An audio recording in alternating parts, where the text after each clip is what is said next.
ನಮಸ್ಕಾರ, ನಾನು ಶುಭಾ. ಬೆಂಡೆಕಾಯಿ ಕಟ್ ಮಾಡಿದ್ಮೇಲೆ ಹಿಂದೆ ಭಾಗ ನಾವು ಸಾಮಾನ್ಯವಾಗಿ ಬಿಸಾಕ್ತಾ ಇರ್ತೀವಿ. ಈ ವಿಡಿಯೋ ನೋಡಿದ್ರೆ ಅಂತೂ ಖಂಡಿತ ಇನ್ಮೇಲೆ ನೀವು ಬಿಸಾಕಕ್ಕೆ ಹೋಗಲ್ಲ. ಮೊದಲನೇ ಟಿಪ್ಸು, ಈರುಳ್ಳಿ ಕಟ್ ಮಾಡಬೇಕಂದ್ರೆ ಕಷ್ಟ ಅನ್ಕೊತೀವಿ. ಈರುಳ್ಳಿ ಜಾಸ್ತಿ ಕಟ್ ಮಾಡಬೇಕಂದಾಗ ನಿಮ್ಮ ಕಣ್ಣಲ್ಲಿ ನೀರು ಬರ್ತಾ ಇರುತ್ತಲ್ಲ, ನೀವೇನು ಮಾಡಬೇಕಂದ್ರೆ ಚಾಪಿಂಗ್ ಬೋರ್ಡ್ಗೆ ಮೊದಲು ಕಟ್ ಮಾಡೋ ಫಸ್ಟು ಒಂದು ಸ್ವಲ್ಪ ವಿನಿಗರ್ ಅಪ್ಲೈ ಮಾಡ್ಕೋಬೇಕು. ಮತ್ತು ಈರುಳ್ಳಿ ಕಟ್ ಮಾಡಿ. ಈ ಥರ ಮಾಡೋದ್ರಿಂದ ನೀವು ಎಷ್ಟೇ kg ಈರುಳ್ಳಿ ಇರಲಿ ಬಿಡಿ, ಒಂದು ಸ್ವಲ್ಪ ಕೂಡ ಕಣ್ಣಲ್ಲಿ ನೀರು ಬರಲ್ಲ. ನೋಡಿ, ನಾನು ಕಟ್ ಮಾಡಿ ತೋರಿಸ್ತಾ ಇದ್ದೀನಿ. ಬೇಕಾದರೆ ಒಂದ್ಸತಿ ನೀವು ಟ್ರೈ ಮಾಡಿ ನೋಡಿ. ಸೆಕೆಂಡ್ ಟಿಪ್ಸು, ನಾವು ದೇವ್ರ ಪೂಜೆಗಂತೂ ಊದ್ಬತ್ತಿ ಬಳಸ್ತಾ ಇರ್ತೀವಿ. ಸಾಮಾನ್ಯವಾಗಿ ನಮ್ಮ ಮನೆಗಳಲ್ಲಿ ಇದ್ದೇ ಇರುತ್ತಲ್ಲ, ಒಂದು ಊದ್ಬತ್ತಿ ಕಡ್ಡಿ ತಗೊಂಡಿದ್ದೀನಿ. ಇದಕ್ಕೆ ಒಂದು ಸ್ವಲ್ಪ ವ್ಯಾಸ್ಲಿನ್ ಹಚ್ಕೊಬಿಡಬೇಕು.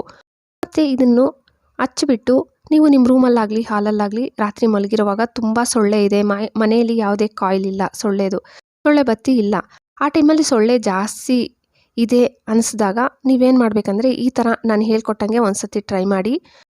ಒಂದು ಸೊಳ್ಳೆ ಕೂಡ ಇರಲ್ಲ ಈ ಸ್ಮೆಲ್ಲಿಗೆ. ಮೂರನೇ ಟಿಪ್ಸು, ನಾವು ಬೆಳ್ಳುಳ್ಳಿ ಬಿಡಿಸ್ಬಿಡ್ತೀವಿ. ಬೆಳ್ಳುಳ್ಳಿ ಬಿಡಿಸಿದ ತಕ್ಷಣ ಆ ಸಿಪ್ಪೆ ಏನು ಮಾಡ್ತೀವಿ, ಕಸದ ಬುಟ್ಟಿಗೆ ಬಿಸಾಕ್ಬಿಡ್ತೀವಿ. ಕಸದ ಬುಟ್ಟಿಗೆ ಬಿಸಾಕೋ ಬದಲು ನೀವು ಈ ಥರ ನೆಟ್ಟು, ನಾನು ಫ್ರೂಟ್ಸ್ ಎಲ್ಲ ತಂದಾಗ ಬಂದಿರುತ್ತೆ, ಸಾಮಾನ್ಯವಾಗಿ ನಮ್ಮ ಮನೆಗಳಲ್ಲಿ ಇದ್ದೇ ಇರುತ್ತೆ. ಇದ್ರೊಳಗಡೆಗೆ ಈ ಬೆಳ್ಳುಳ್ಳಿ ಬಿಡಿಸಿರ್ತೀರಲ್ಲ, ಇದನ್ನು ಪೂರ್ತಿ ಹಾಕ್ಕೊಬಿಡಬೇಕು. ಹಿಂದ್ಗಡೆ ಗಂಟಾಕ್ಬಿಡಿ. ನಾವು ರಾತ್ರಿ ಟೈಮಲ್ಲಿ ಏನು ಮಾಡ್ತೀವಿ, ಕಿಚನಲ್ಲಿರೋ ಪಾತ್ರೆ ಎಲ್ಲ ನೀಟಾಗಿ ತೊಳೆದ್ಬಿಟ್ಟು ಆ ಶೆಲ್ಫ್ ಎಲ್ಲ ನೀಟಾಗಿ ಕ್ಲೀನ್ ಮಾಡ್ತೀವಿ. ಸಿಂಕು ಕ್ಲೀನ್ ಮಾಡ್ಕೊತೀವಲ್ಲ, ಆ ಸಿಂಕು ಹೋಲ್ ಒಳಗಡೆ ಇದನ್ನ ಇಟ್ಬಿಡಿ. ಈ ಸ್ಮೆಲ್ಗೆ ರಾತ್ರಿ ಟೈಮಲ್ಲಿ ಒಂದು ಜಿರಳೆ ಕೂಡ ಬರಲ್ಲ. ನಾಲ್ಕನೇ ಟಿಪ್ಸು, ಬೆಂಡೆಕಾಯಿ ನಾವು ಕಟ್ ಮಾಡಿದ್ಮೇಲೆ ಹಿಂದೆ ಭಾಗನೂ ಬಿಸಾಕ್ಬಿಡ್ತೀವಲ್ಲ, ಬಿಸಾಕೋ ಬದಲು 2 ಟೈಮ್ ಚೆನ್ನಾಗಿ ವಾಶ್ ಮಾಡ್ಕೊಳ್ಳಿ ಚೆನ್ನಾಗಿರೋ ನೀರಲ್ಲಿ. ಒಂದು ಬಟ್ಲೊಳಗೆ ಹಾಕಿ 1 ಗ್ಲಾಸಸ್ ನೀರು ಹಾಕ್ಬಿಟ್ಟು ಓವರ್ ನೈಟ್ ಬಿಟ್ಬಿಡಿ. ಮಾರ್ನಿಂಗ್ ನೋಡಿದ್ರೆ ನೋಡಿ, ಲೋಳೆ ಥರ ಒಂಥರ ಜೆಲ್ಲಿ ಥರ ಇರುತ್ತೆ ಇದನ್ನೊಂದು ಚಿಕ್ಕ ಗ್ಲಾಸಷ್ಟು ಬರೀ ಹೊಟ್ಟೆಯಲ್ಲೇ ಕುಡಿಬೇಕು. ಲೇಡೀಸ್ಗೆ ಸಾಮಾನ್ಯವಾಗಿ ಒಬ್ಬೊಬ್ಬರಿಗೆ ವೈಟ್ ಡಿಸ್ಚಾರ್ಜ್ ಆಗ್ತಾ ಇರುತ್ತೆ. ಅವರು ಬೇರೆ ಬೇರೆ ಕೆಮಿಕಲ್ ಇರೋ ಪ್ರಾಡಕ್ಟ್ಗಳು ಬಳಸೋ ಬದಲು ಈ ಥರ ಮನೆಯಲ್ಲಿರೋದ್ರಲ್ಲೇ ನ್ಯಾಚುರಲ್ ಆಗಿ 1 ವೀಕ್ ನೀವು ಯೂಸ್ ಮಾಡಿದ್ದೀನಿ ಅಂದರೆ ನಿಮಗೆ ಕ್ರಮೇಣ ಏನಾಗುತ್ತೆ, ಕಮ್ಮಿ ಆಗ್ತಾ ಬರುತ್ತೆ. ಯಾರಿಗೆ ಈ ಪ್ರಾಬ್ಲಮ್ ಇದೆಯೋ ಟ್ರೈ ಮಾಡಿ ನೋಡಿ. ನಿಮಗೆ ಹಿಂದೆ ಭಾಗನೇ ಅಲ್ಲ, ಇಲ್ಲ ಅಂದರೆ ಬೆಂಡೆಕಾಯಿ ಇರುತ್ತಲ್ವ ಮನೆಯಲ್ಲಿ, ಸಾಮಾನ್ಯವಾಗಿ ಬೆಂಡೆಕಾಯಿ ಇದ್ದೇ ಇರುತ್ತೆ. ಒಂದು ಚಿಕ್ಕದು 2 ಬೆಂಡೆಕಾಯಿ ಒಂದು ಗ್ಲಾಸಲ್ಲಿ ಓವರ್ ನೈಟ್ ನೆನೆಸ್ಬಿಟ್ಟು ಆ ನೀರು ಕುಡಿತಾ ಬನ್ನಿ, ಆವಾಗಲೂ ಬೇಗ ಕಮ್ಮಿ ಆಗುತ್ತೆ. ಮತ್ತು ಈ ಬೆಂಡೆಕಾಯಿ ಹಿಂದೆ ಭಾಗ ಇತ್ತಲ್ಲ, ಇದು ಸ್ವಲ್ಪ ನೀರು ಹಂಗೆ ಇತ್ತು, ಇದನ್ನು ನಾನು ಸ್ಟ್ರೈನರಲ್ಲಿ ಸೋದಿಸ್ಬಿಡ್ತಾ ಇದ್ದೀನಿ. ಮತ್ತು ಆ ಬಟ್ಲು ನೋಡಿದ್ರಲ್ಲ, ಒಂದು 2 ಬಟ್ಲಷ್ಟು ನೀರು, ಒಂದು ಬಟ್ಲಿಗೆ ನಾನು ಒಂದು 2 ಬಟ್ಲಷ್ಟು ಎಕ್ಸ್ಟ್ರಾ ನೀರು ಸೇರಿಸ್ತಾ ಇದ್ದೀನಿ. ಸೇಮ್ ಈ ನೀರು ಸೇರಿಸ್ಬಿಟ್ಟು ಇದನ್ನು ಯಾರಿಗೆ, ಇವಾಗ ನಾವು ಪಾಟ್ಗಳಲ್ಲಿ ಸಾಮಾನ್ಯವಾಗಿ ಮನೆಗಳ ಹತ್ರ ಇಟ್ಟಿರ್ತೀವಿ, ಗಿಡಗಳು ಚೆನ್ನಾಗಿ ಬೆಳೀತಾನೇ ಇಲ್ಲ ಅನ್ನೋರು ಈ ನೀರನ್ನ ಏನು ಮಾಡಬೇಕಂದ್ರೆ ನೀವು ಗಿಡಗಳಿಗೆ ಹಾಕ್ಕೊಂಡು ಬರಬೇಕು.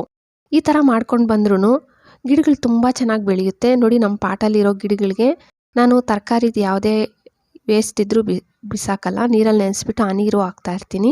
ಮತ್ತು ಈ ಬೆಂಡೆಕಾಯ್ದು ಅಷ್ಟೇ, ಹಿಂದೆ ಭಾಗ ಇತ್ತಲ್ಲ, ಇದನ್ನು ಅಷ್ಟೇ ಓವರ್ ನೈಟ್ ನೆನೆಸ್ಬಿಟ್ಟು ಈ ನೀರನ್ನು ಹಾಕ್ತಾ ಇರ್ತೀನಿ. ಗಿಡಗಳು ತುಂಬ ಚೆನ್ನಾಗಿ ಬೆಳೆಯುತ್ತೆ. ಬೇಕಾದರೆ ಟ್ರೈ ಮಾಡಿ ನೋಡಿ ಒಂದು ಸತಿ. ನೋಡಿ, ಗಿಡಗಳು ತೋರಿಸ್ತಾ ಇದ್ದೀನಿ, ಗಿಡಗಳಂತೂ ತುಂಬ ಚೆನ್ನಾಗಿ ಬೆಳೀತವೆ.